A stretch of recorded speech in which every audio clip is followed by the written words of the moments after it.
The Imam began to change the names. World Community of Islam in the West, and he kept going with we were Bilalians. So all of that served the purpose, and the Imam Muhammad was working with our minds, our souls. And we were so attached to the past and to our slave masters, what they have done to us, we didn't know when to cut it loose. We didn't even understand the word freedom.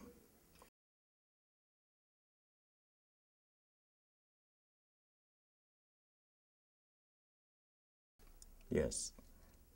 Yes, I studied the Quran before 1975, when the Quranic Arabic was introduced to the Nation of Islam's school by the Honorable Elijah Muhammad, and that was actually the beginning of the study of the Quran when our first Arabic class started at the University of Islam in 1947. And the whole purpose of it was for us to study. The Honorable Elijah Muhammad wanted his people to better understand the Quran. So he made specifically clear to Jamil Diab, that the only Arabic that he wanted us to learn was the Quranic language, and not just Arabic conversation. Because Imam Muhammad, our late leader, may God be pleased with him in the paradise, both of them, is that he said one of the reasons why he believed his father wanted the Arabic for us, it wasn't for the speaking of it. It was solely that we may come into better understanding of the religion in its proper.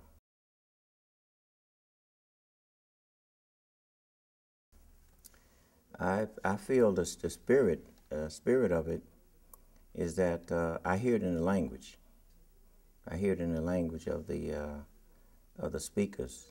I hear it in the language of the people, as you know, as we greet each other and speak to each other. So I feel that the Imam is not dead. You know, he has evolved, as we understand, except the will of God. But even though we know that it's not our religion to worship the physical of the human being, but just as it says in Scripture, where they felt that, or they said that they killed Jesus, peace be upon him, but it wasn't Jesus per se that they were trying to kill, but trying to kill the Word. So the word of Imam Warith Deen Mohammed, which is the vocabulary of the Quran, it lives within us. And they say that God will preserve it. God says that he will preserve and protect the dhikr in reference to the Quran. But also God says it will be burned into the hearts of the people. So as people speak, we feel the presence of Imam Warith Deen Mohammed still here. We miss him now. We miss that physical person of him coming in and speaking to us and giving us religious guidance and way of life. And we miss all that, his personal presence. We miss that part, but one thing I liked about what he did, he used to always direct us to God, and he never sought for praise. It was once, if I might say this, they had a test when he first came into leadership. The brothers that they were freshly into becoming imams, and we are so used to saying, "Thanks to God for the Honorable Elijah Muhammad. Thanks to Allah for the Honorable Elijah Muhammad." We was always said, when the Honorable Elijah Muhammad come in, we would be so proud to see him. So we kept that spirit going with the Imam Muhammad, and so every time he would come in to speak to us, people would stand and say, "Allahu Akbar, God is greater. Allahu Akbar," and then the Imam would come in and see. So anyway, on one of the tests, he asked the Imams, he says, "What is the meaning of the word Allahu Akbar?" And a couple of Imams, they said, Imam is coming in the door. So right there, that was one of the ways that the Imam was correcting us. No, God is greater. I'm coming to speak to you all, but God is greater. So I thought, I took it for granted then that that's just one instance of many that kept us directing us to God and not him. And he always directed us to Muhammad the Prophet, that he is the leader. Everything that the Imam do, he does it through language, because we're not, the human being sometimes can't just adjust to change instantly. So he said, you're now imams. And so he spelt it E-M-A-M, imams. Because if he had said I-M-A-M, they would have said imams. And that's what they used to say back in the early part of his father's, just his father's leadership. We would say that a person is an imam, imam. In the language they say imam. Boy, that was a big deal to say that somebody is an imam. It's like a person born in the Kaaba, you know. So the Imam began to change, make many changes in the community, I would say, through language. The language was the whole key. Because he used to always say that man means man. That was his language for a long time. Man means man.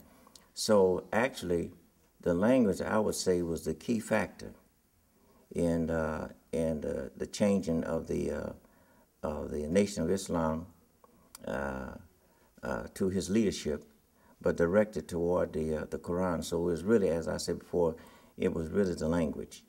So the Muslim world, even the Muslim world has been here for centuries. They've been here a long time in America. They began to write their books, and you begin to see the language change in their books. So the Imam began to make a big change just in the language alone.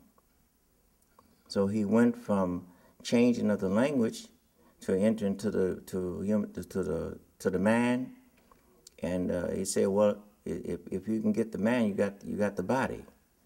And just like God says in speaks in His holy book, He says, and establish prayer and giving zakat, and establish prayer and establish zakat. Now, why didn't He say establish zakat and then establish prayer? But He said prayer first. So that was very significant, because if you pray and go to God right, then you're going to feel the obligation to give. And I believe that's what a lot of people don't give now. It's because it's not priority in their lives. But prayer is our third pillar, as you know.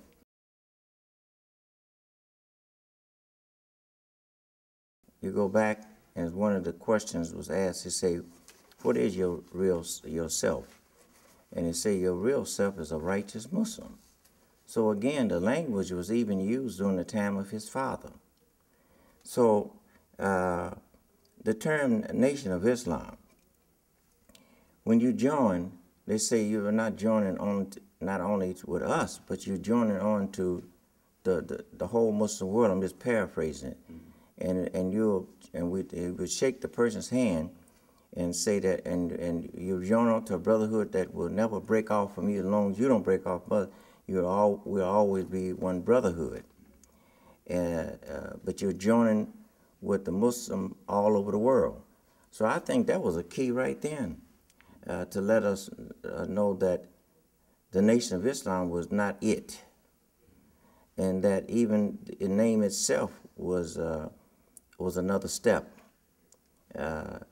for us in our evolution to bring us back and reconnect us with what was taken from us when our forefathers came to America, and that is our inherent right as being Muslims in our nature.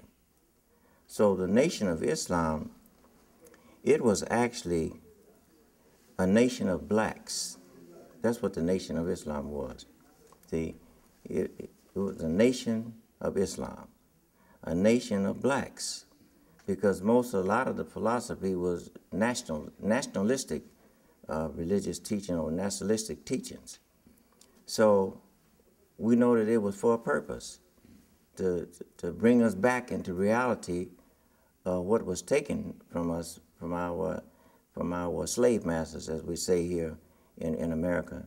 So it served a purpose, and it was there to keep us together, so we weren't even allowed to even listen at the radio, you know. And when we had our schools, we went to the schools 7 days a week, 365 days a year.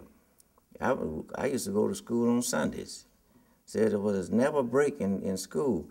So the Honorable Elijah Muhammad had in the Nation of Islam, it contained us to protect us. That's what it was. It was actually to protect it. So that name served its purpose for a long time. And then we began to evolve. And God began to come into our lives and change us. Now you're ready for the next step.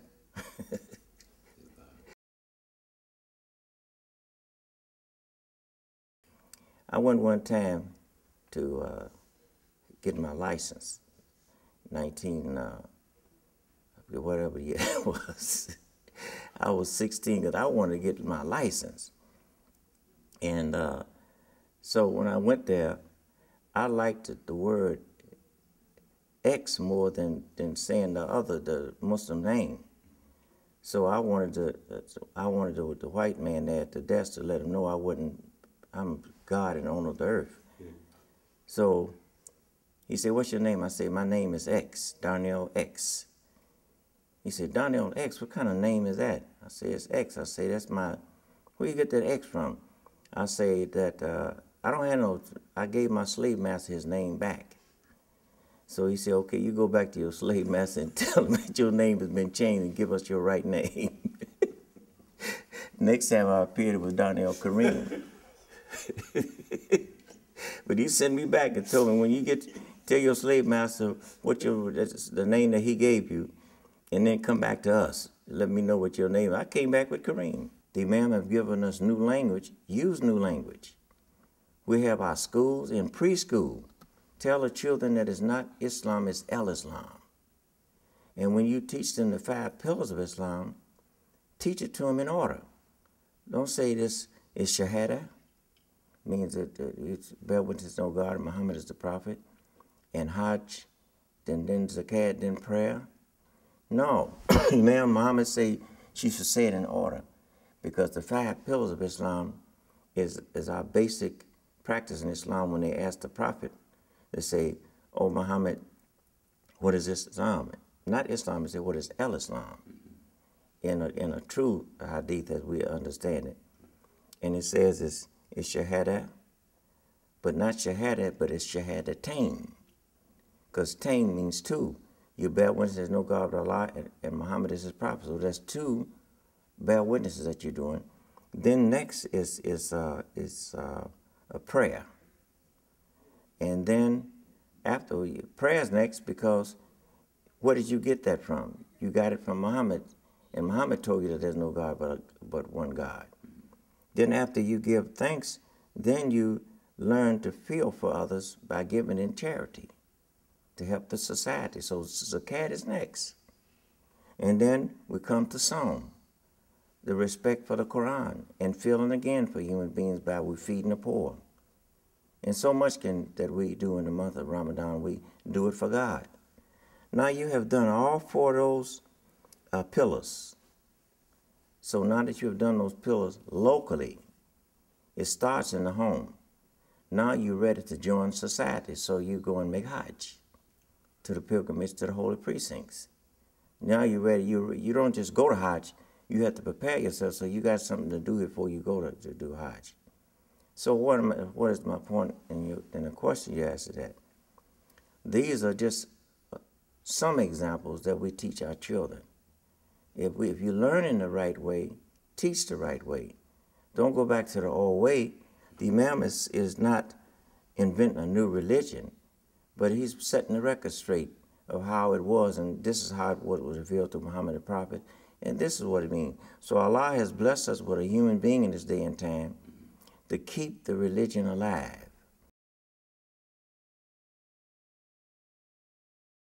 African American women have been through,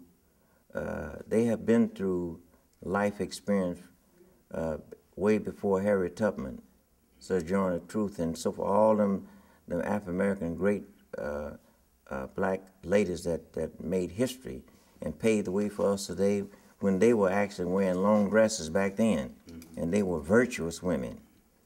So they need to study the spirit of Harriet Tubman and others, and don't sit in the background and let them give you the second and third seat. Yeah, let's take the front seat.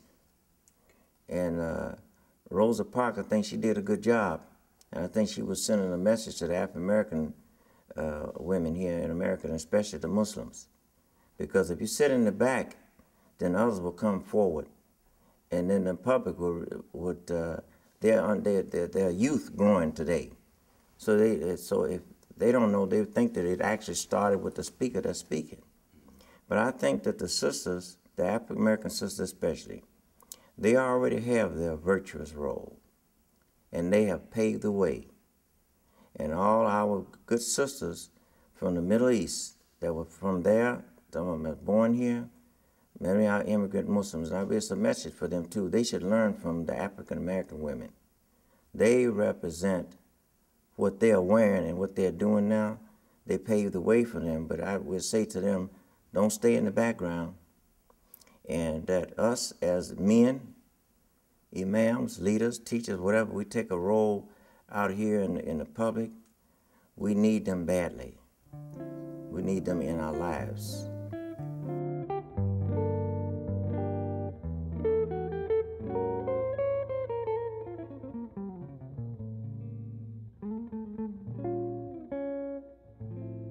The summer smiles, the summer knows.